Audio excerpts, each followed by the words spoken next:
अब अक्टूबर बहुत ज्यादा संभावित महीना है आपके फाइनली ग्रुप डी के परीक्षा को होने का। तो ये मान के चलिए कि कहीं ना कहीं रेलवे अब जो अगला नंबर लेके चलने वाला है वो 08 का लेकर चलने वाला है, यानी ग्रुप डी का लेकर चलने वाला है। अब मैं इसको इतनी ज्यादा और भी कैसे तवज्जो से कह पा रहा हूं, इसका प्रमुख कारण यह भी है कि रेलवे ने अभी सबको अचंभित कर दिया है।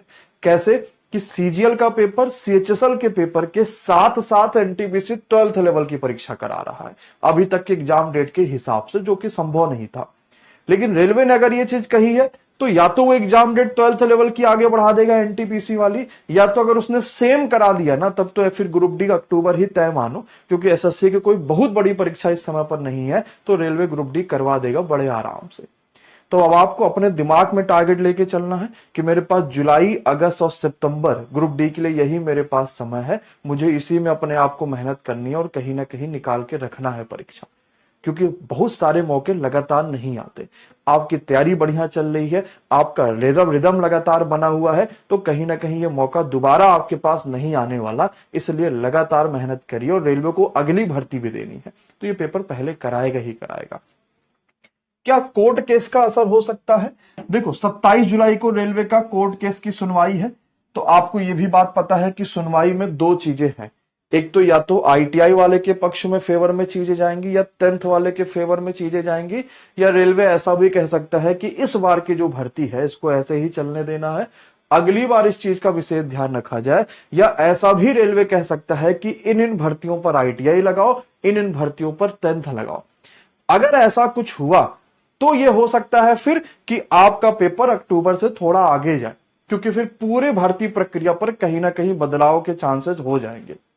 लेकिन अगर ये पूरा केस रद्द हो गया, क्योंकि वैसे डिमांड तो देखा जाए तो आईटीआई के बच्चे चाहते ही हैं, और वो सही भी है कि टेक्निकल पदों पर आईटीआई के लोग जाएं, क्योंकि उन्होंने करा ही टेक्निकल डिग्री इसलिए ताकि उन्हें टेक्निकल वाले वैकेंसी देखने को मिले। लेकिन अगर ये पूरा कोर्ट केस रद्द हो गया तब अक्टूबर में पेपर होने के चांसेस अपने आप में बढ़ जाएंगे। तो अभी हम कोर्ट केस को एक बीच में ऐसा मान के चल सकते हैं कि जैसा सुनवाई होगा, जिसके पक्ष में बातें जाएंगी तो पेपर टल सकता है आगे। लेकिन अगर ये सुनवाई किसी के पक्ष में नहीं गया, रेलवे ने कहा कि नहीं अब ये अगली चीज बार से होनी चाहिए, तो पेपर आपका अक्टूबर में होने के चांसेस सबसे ज्यादा हो जाएंगे। इसलिए इसका बहुत ज्यादा फर्क अभी हम लोग लेके नहीं चलेंगे। अब मुझे किस सब्जेक्ट पर ज्यादा फोकस करना चाहिए, इस पे आपको थोड़ा सा बड़े ध्यान से अपने आप को सेल्फ एनालिसिस करना पड़ेगा कि क्या ये बात सच है या नहीं सच है। जैसे आप समझिएगा, क्या मैथमेटिक्स आप में से हर बच्चा रेगुलर किसी ना किसी परीक्षा के लिए पढ़ रहा है? अरे जरा यस या नो बताओ कमेंट बॉक्स में सभी लोग। आपने एलपी का दिया होगा तभी भी पढ़ा होगा, टेक्नीशियन का पढ़ा होगा, जेई का पढ़ा होगा, आरपीएफ का पढ़ा होगा, एनटीपीसी का पढ़ा होगा। क्या हम मैथमेटिक्स लगातार पढ़ रहे हैं? बिल्कुल पढ़ रहे हैं, सबके कमेंट बॉक्स में यस आ रहे हैं। क्या हम रीजनिंग लगातार पढ़ रहे हैं सभी परीक्षाओं के लिए? और अगर हम एनटीपीसी वाले बच्चे होंगे तो हमारे लिए आपके पास करंट अफेयर्स भी लगातार हम पढ़ रहे होंगे। तो यार इन तीन सब्जेक्ट को तो हम लगातार पढ़ रहे हैं, लेकिन अभी मैंने हाल ही की परीक्षा में देखा कि एनटीपीसी में सिर्फ 2 से 3 आपके साइंस के क्वेश्चन आए थे, तो थोड़ा हम साइंस से पीछे जाने लग रहे हैं।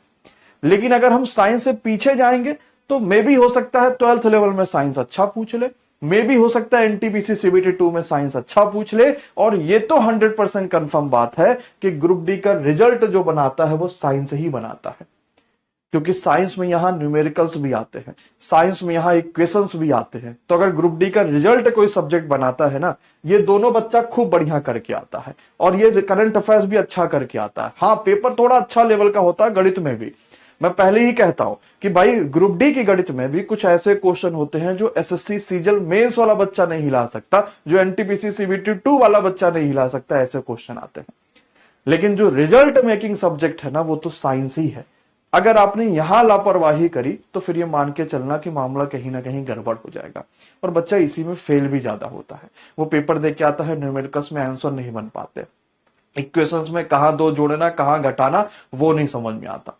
तो साइंस के लिए मैं अब क्या क्या करने वाला हूं आपके लिए, क्योंकि पेपर पास आ गया तो अब जरूरी है कि थोड़ा आपको अवेयर करूं कि भाई अब पढ़ो। अगर साइंस अभी तक हल्के में ले रहे थे तो साइंस पे ज्यादा फोकस करो, और ज्यादा फोकस करने के लिए कहीं ना कहीं अब आपको साइंस पे समय बढ़ाना पड़ेगा।